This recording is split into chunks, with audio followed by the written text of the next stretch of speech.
말씀의 달 8월 세 번째 주일, 오늘도 여전히 늦더위가 심하고 또 열대성 장마와 같이 또 비가 자주 내리고 있습니다. 그런 중에도 오늘 거룩한 주일을 맞이하여 하나님 앞에 영과 진리로 예배 드리시는 우리 모든 노원의 권속들 위해 하나님의 은혜와 그 사랑으로만 충만하시기를 예수 그리스도 이름으로 축원드립니다. 아멘. 부스러기의 은혜와 에바다의 삶, 오늘 마가복음 7장 24절에서 34절의 말씀을 중심으로 부스러기의 은혜와 에바다의 삶이라는 제목으로 하나님의 말씀을 증거하도록 하겠습니다. 오늘 본문에 보시면은 제일 먼저 예수님이 외국 여행을 휴가차 다니시는 장면이 기록되어 있습니다.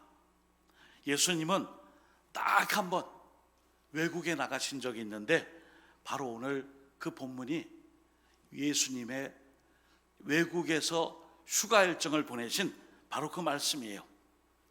오늘 예수님은 제자들을 데리시고 외국 여행길에 오르셨습니다.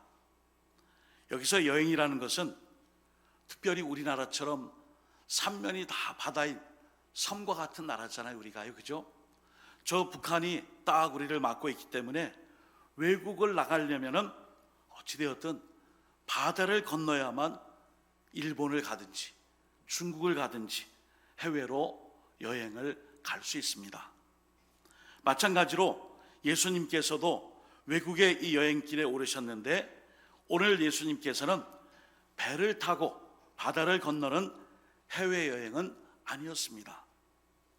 인간의 생애로 짧은 생애를 사신 예수님은 이스라엘의 국경 너머에 외국에 나가신 것은 딱 한 번, 이방 지역, 이방 땅, 바로 오늘 두로 지역입니다. 오늘로 말하면 레바논이에요.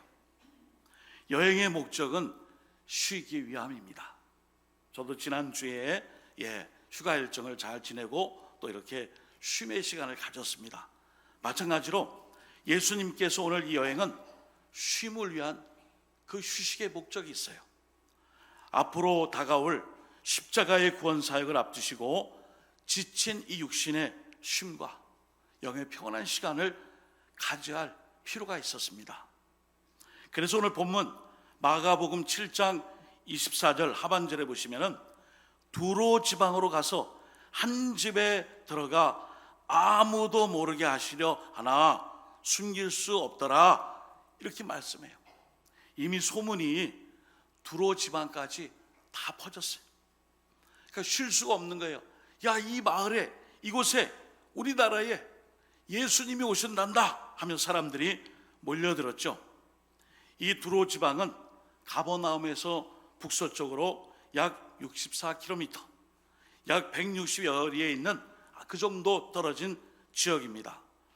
두로는 예루살렘에서 북서쪽에 있는 지역으로 지중해에 닿아 있는, 지중해 주변의 해변에 이렇게 돼 있는 아름다운 땅이며 나라예요. 솔로몬 시대에는 두로의 왕 히람 왕이 레바논의 백향목을 보내온 조그만 나라로 또한 기록이 되어 있습니다. 그러니까 지중해를 끼고 있는 그 해변의 해안의 그 나라, 휴양지, 자그마한 나라입니다. 여러모로 휴식이 필요했던 예수님께서 그곳에서 편히 쉬셔야 하나 쉴 수가 없었어요. 이미 소문을 들은 많은 사람들이 예수님께로 몰려 들어왔습니다. 오늘 예수님의 여행 일정은 두로를 지나 시돈을 지나고 데가볼리를 통과하여 그 지방을 거쳐 갈릴리 호수까지 이르는 그 지경으로 31절까지 소개되어 있습니다.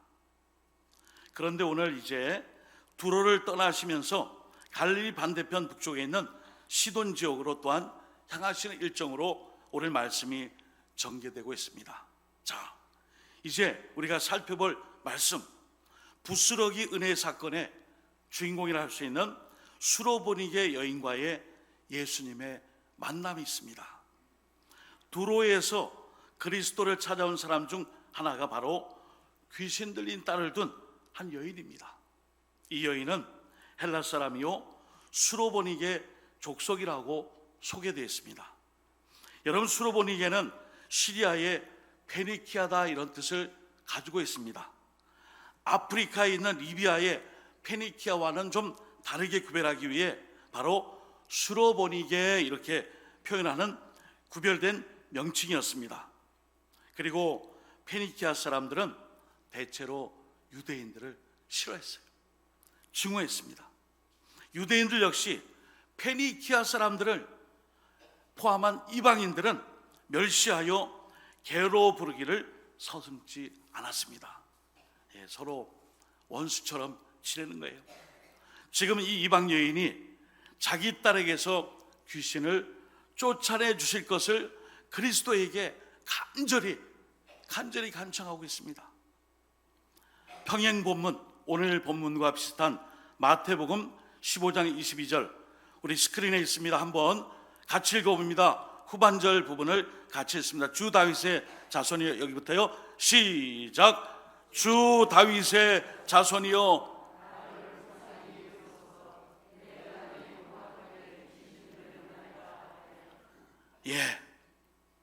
주 다윗의 자손이여, 나를 불쌍히 여기소서. 내 딸이 흉악하게 귀신이 들려나이다. 오늘 이 말씀은 예수님을 다윗의 자손, 메시아이시며 그리스도이심을 경의의 표현을 가지고 고백하며 부르시는 말씀이에요. 이에 대한 예수님의 반응이 어땠죠? 야, 내가 정확히 나에 대해 알고 있구나. 그래, 무엇을 도와주랴? 이렇게 말씀하시지 않고 충격적인 반응에, 그리고 그 충격적인 이 반응을 넘어 개라는 표현을 쓰게 되심으로 이 개라는 말을 듣는 많은 사람들을 충격에 빠뜨렸어요. 엄청난 그 신앙의 고백이고 주님을 향한 메시아 그리스도의 경이로운 고백의 표현 앞에 개라고 그랬어요. 너는 개다. 마가복음 7장 27절에 그러면서 이렇게 말씀하시죠. 예수께서 이르시되 자녀로 먼저 배불리 먹게 할지니 자녀의 떡을 취하여 개들에게 던짐이 마땅치 아니하니라. 엄청 굴욕적인 표현이에요. 아무리 내가 이방 사람일지라도 지금 나의 이 자녀, 귀신 들린 나의 딸의 이 문제를 가지고 다윗의 자손이여, 나를 불쌍히 여겨주세요, 나를 도와주세요, 고쳐주세요, 낫게 해주세요, 나를 외면치 말아주세요 찾아왔는데 어디서 개가 짖냐, 뭐 개가 와 있냐 지금, 이런 표현이에요. 그러므로 여기 이 개라는 말, 우리가 성경을 덮어놓고 믿지 말고 펼쳐놓고 그 단어를 공부하면 이해가 쉬울 때가 있어요. 오늘 여기 개들에게 던진다는 이 말씀은 사실 경멸의 뜻이 아니에요. 예수님이 이 수로보니게 여인을 시험, 테스트를 하고 있습니다.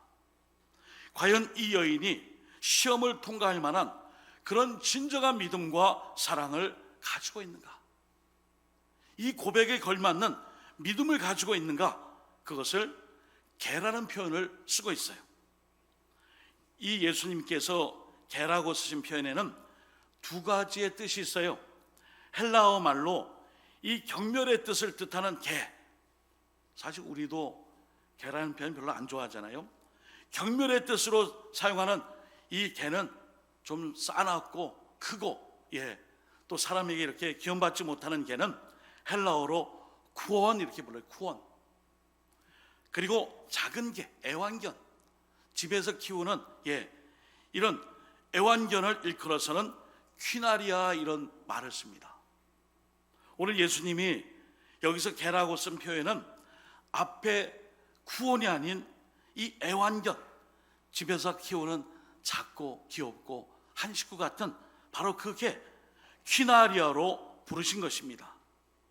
멸시의 뜻도 없고 도끼가 제거된 말이에요.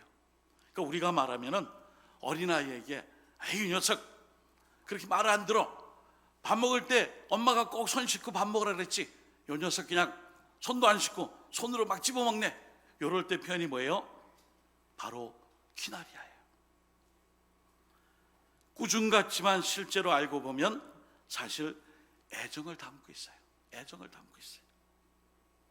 자, 그럼 세 번째, 이 오늘 사건을 통해 부스러기의 이 복음을 통해 이 여인에게 일러진 삶이 있어요. 여러분, 이 여인은 주님의 말씀을 인정했어요. 너는 개다. 뭔 소리 하십니까? 내가 왜 개예요? 그렇게 부른다고 당신이 높아지는 거 아세요? 서로 막 싸운 게 아니에요. 자신이 이방인으로 주인의 자녀들의 떡을 취할 권리가 없는 바로 강아지 같은, 개와 같은 자격을 갖고 있음을 솔직하게 인정했어요. 그러나 여인은 재빠르게 재치를 가지고 지혜롭게 기도의 내용을 바꿉니다. 마가복음 7장 28절 우리 한번 같이 읽어봅니다. 시작. 여자가 이르되 주여 올소이다 마는 산 아래 개들도 아이들이 먹던 부스러기를 먹나이다. 아멘. 여러분, 부스러기를 통해 열리는 삶이 있어요. 완전한 음식 정찬 정식은 상에 올려져서 택함 받은 유대인 자녀들에게 몫이 됩니다. 식사가 돼요. 그러나 거기서 떨어져 생기는 부스러기는 아무도 먹지 않으나 산 아래 있는 개들의 몫이 됩니다. 우연히 부서져서 생긴 그 부스러기가 자녀가 아닌 강아지의 배를 채우듯이 복음이 부스러기가 되어 나누어질 때에 이 복음이 이방 여인들의 영혼을, 또 이방인들의 영혼을 구원하는 일에 쓰임받게 된다는 의미로서의 부스러기예요. 부스러기 하니까 저도 솔직히 고백해야 될 것 같아요. 어느 순간부터 잘 흘려, 이렇게 먹다가. 그죠? 먹다가 이렇게 잘 흘려요. 나이가 들고 있다는 거예요. 그 당연한 거예요. 또 평상시에 이렇게 입이 자꾸 말라요. 지금도 좀 말라요.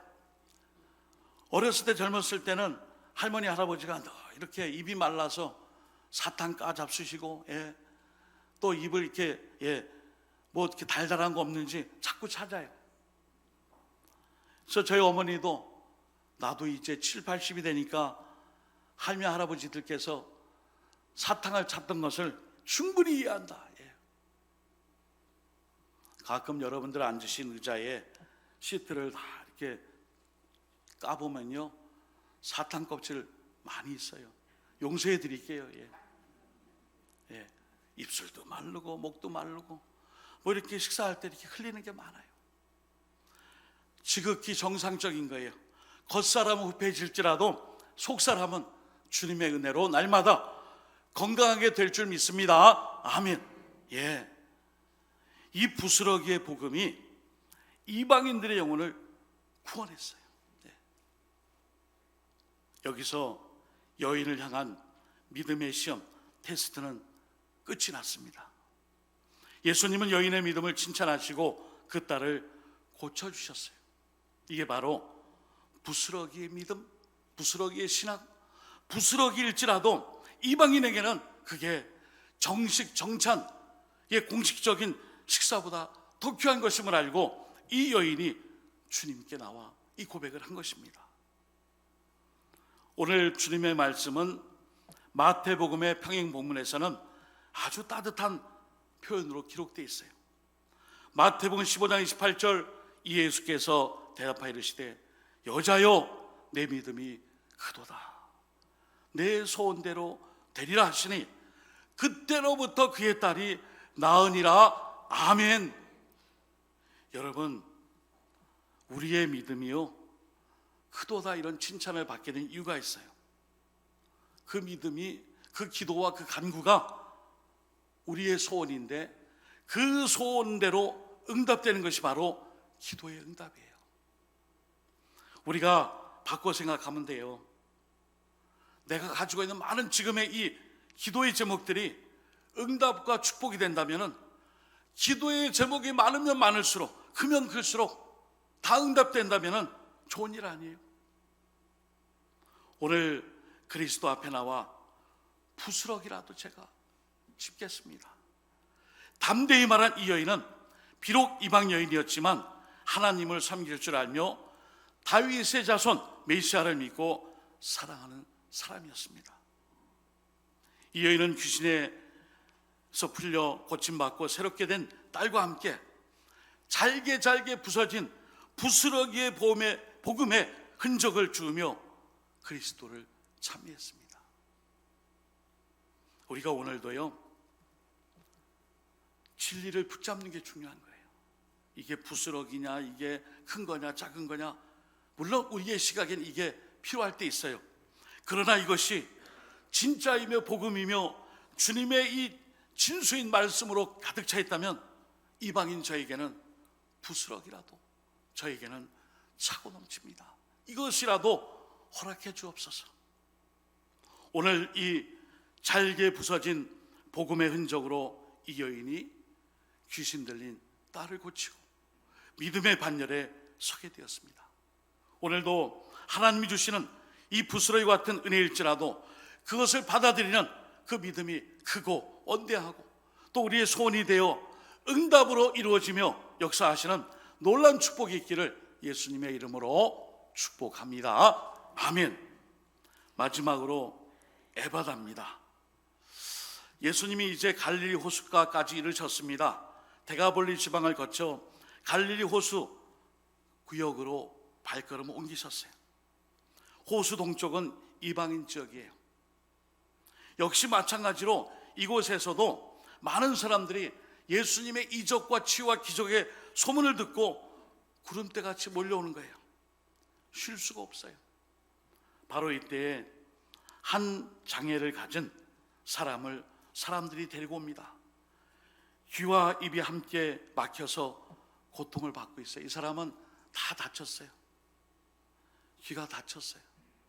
여러분, 듣지 못한다는 얘기는 말을 못한다는 거예요.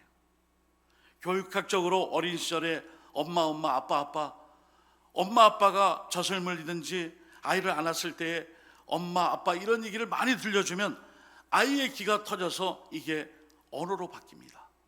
근데 듣지 못하니 말도 못하는 거예요. 바로 이런 이때에 예수님이 이 장애를 가진 사람을 고쳐주세요. 방식이 옛날 유대인들의 그 오랜 전통 관습에 따라 양쪽 귀에 손가락을 넣고 침을 뱉고 혀에 손을 대셨습니다. 오늘 본문에는 안수해 주기를 바라서 왔는데 전통적인 유대인들의 민간요법이에요. 유수에서 그래요. 여름철입니다. 모기에 많이 물리시죠? 침으로 모기 물린데 이렇게 하지 마세요. 혹시 세균이 감염됩니다. 근데 사람은 어렸을 때부터 민간요법으로 모기한테 물리면 어떻게 해요? 그러면 시원한 것 같아요. 근데 별로 도움이 안 된답니다. 그래도 하면 좋잖아요. 예. 오늘 이 민간요법을 통해 병자에게 믿음을 심어주기 위해 이렇게 하신 거예요. 믿음을 심어주시기 위해 이런 방식을 통해 유대인들에게 내려오는 민간요법의 친숙한 방법으로 이 사람을 이제 고쳐주세요. 그런데 여기에 중요한 말씀이 마가복음 7장 34절에 있습니다. 마가복음 7장 34절 하늘을 우러러 탄식하시며 그에게 이르시되 에바다 하시니 이는 열리라는 뜻이라. 아멘. 여러분, 에바다가 뭐예요? 예수님의 고유한 그 지역의 원어 아람어입니다. 여기 헬라어도 있고 라틴어도 있고 또 유대인들이 쓰는 이런 히브리어도 있지만 오늘 예수님의 이 본토 고향에서 쓰시는 바로 사투리, 대구 사투리처럼 에바다란 말의 뜻은 예수님이 쓰신 고향의 언어 아람어 중에 열리라, 열려라 이런 명령형이에요. 35절 말씀, 그의 귀가 열리고 혀가 맺힌 것이 곧 풀려 말이 분명하여졌더라. 아멘. 여러분, 오늘 예수님을 만난 사람들은 하나같이 다 열리는 사람이에요. 새롭게 변화된 사람들이에요. 이 새롭게 열리는 에바다의 세상, 에바다의 삶은 하나님의 아들이신 예수님이 주관하시며 예수님이 주시는 은혜로 구원을 얻는 그 기쁨으로 충만한 삶이에요. 에바다, 열려라. 지금 우리에게 닫혀있는 게 얼마나 많아요. 닫힌 문제, 바로 구원의 문, 은총의 문, 이런 모든 문들이 에바다 했을 때에 열려졌어요. 오늘도 우리가 하나님 앞에 나와 간절히 기도할 때 사실 이것 때문에 기도하잖아요. 에바다, 열려라. 나의 기도의 문이, 응답의 문이 좀 열리게 해주세요. 저의 삶 속에 이런 어려움이 있는데 이것을 극복하고 형통과 그리고 은혜의 길로 활짝 열려지는 그 길로 가게 해주세요. 이것 때문에 주님께 매달리잖아요. 사랑하는 성도 여러분, 병고에 시달리는 불쌍한 사람들에게 새로운 삶이 열리는 것은 개별적 은총입니다. 오늘 수로버리게 여인은 그리스도를 만남으로 믿음이 열리고 딸이 나음을 받아 새 삶의 길이 열리게 되었습니다. 또 갈릴리 동쪽의 장애인 역시 주님을 만나 질병을 고치고 막혔던 육신이 열리는 경험을 하게 되었습니다. 오늘 우리는 우리의 인생이 그리스도를 통해 날마다 새롭게 열리는 바로 신앙의 삶, 그 은혜의 삶을 경험하는 축복의 역사가 있기를 다시 한번 주님의 이름으로 축복합니다. 아멘. 이게 은혜예요. 이게 부스러기 은혜예요. 크고 작은 것은 별개입니다. 부스러기라도 줬사오니 이 은혜가 있다면 저는 고침받고 회복되고 낫게 되고, 주님 말씀으로 고쳐주시는 주님께서 말씀하시고 선포하시면 열리게 될 줄 믿습니다. 이 믿음으로 우리가 오늘도 주님을 만나고 주님의 이름을 의지함으로 이러한 경험과 이 역사 속에 동참할 수 있게 됩니다. 할렐루야. 아멘. 오늘 오후 1시에 우리가 정말 오랜만에 말씀 사경회로 함께합니다. 어제도 우리 찬양 준비하시는 연합 찬양팀 우리 일꾼들이 3시부터 오셔가지고 오후 5시 반까지 열심히 연습하더라고요. 그리고 오늘도 이제 끝나자면 또 연습하고 1시에 모여서 찬양 한 20분 하고, 바로 강사님께 부탁했어요. 매일 우리 노원교회에서 이 일을 위해 바쁘고 분주한 중에 강사님 모셨는데 막하다 1시간 반 해주세요. 여러분, 강사 목사님이 보통 오셔서 40분 정도 이렇게 많이 하는 거예요. 1시간도 아니고 1시간 반을 해달라 하니까 왜 이렇게 길게 하냐, 그런 말 안 하시더라고요. 교수님, 목사님, 보통 한 40분 하면 많이 하는데 1시간 반을 부탁드려서 좀 죄송합니다. 괜찮으시겠어요? 어제 전화했더니 저는 더 좋아요. 보다 확실하게 말씀을 전할 수 있으니 너무 좋고, 노원교회는 변화의 의지와 또 이 변화에 대한 도전의식이 있어 벌써 또 마음에 이 성령의 역사하심으로 마음에 이게 또 와닿는다는 거예요. 목사님 문자와 말씀과 전화를 들어보니까 정말 열심히 준비하고 계신, 혹시 그래도 1시간 반인데 어르신들 계시고 하면은 설교 듣다가 좀 힘들 수 있으니 좀 보셔서 중간이라도 5분 휴식했다가 집에 가면 안 됩니다. 그렇게 해서 다시 또 할 수도 있으니까 하여튼 1시간만 부탁드릴게요. 그럽시다. 그래서 오늘 1시부터 찬양해서 1시 한 20분까지 찬양하고, 기도자 따로 없어요. 교수님이 바로 목사님이 기도하시고 성경 봉독만 하고 강사 소개만 하고 기도하시고 바로 강의. 너무 길면은 중간에 브레이크 타임 한번 갖고, 그래서 영상이나 사진이나 이런 걸 좀 부탁드렸더니 그걸 자주 보여드리니까 흐름이 깨져서 제가 준비한 말씀을 충분히 전하겠습니다. 이렇게 준비해서 여러분 어떻게 하실 거예요? 부스러기 은혜라도 또 하나님의 에바다 역사를 위해 자리를 지켜야죠. 오늘 2부 예배 후에 간식으로 이제 떡과 음료를 나눠드려요. 그만 받고 가면 안 돼요. 1시까지 각각 부서실에서 좀 휴식을 취하고 드셨다가 1시에 오시면 돼요. 집에 가기 있기 없기. 예? 아무런 답을 안 하시는 누구예요? 예. 집에 가면 안 돼요. 3부 예배 맞춰서 우리 청년들하고 어제 보니까 중고등부 선생님들 중에 야야 너도 와라, 중등부 이상 다 온다, 와라 너한테 좋다, 그런 선생님도 계세요. 우리가 이제 교회의 변화를, 오늘 제목도 그래서 교수님이 잘 이렇게 해주셨잖아요, 그죠? 코로나 시대의 교회 미래 궁금하잖아요. 우리가 부스러기 은혜라도 붙잡는 심정으로, 그리고 주님의 에바다, 정말 우리의 막힌 모든 일들이 활짝 열려지는 계기로 이 말씀의 달 8월을 잘 마무리하고 9월은 또 기도의 달이에요. 기도하기 참 좋은 계절이 돌아왔어요. 우리가 함께 주님을 통해 우리의 인생뿐 아니라 우리의 삶뿐만 아니라 우리 교회와 사명과 모든 일이 새롭게 열려지는 놀라운 역사가 있기를, 오늘 수로보니가 여인을 통해 갈릴리오스 근방의 이방의 이 장애를 가진 이 사람을 통해 우리에게도 동일하고 똑같은 은혜 역사가 있기를 예수님의 이름으로 축복합니다. 아멘. 기도하겠습니다. 하나님 아버지, 그리스도를 만나고 주님의 말씀을 듣는 것이 새로운 열림으로 나아가는 길이 됨을 믿습니다.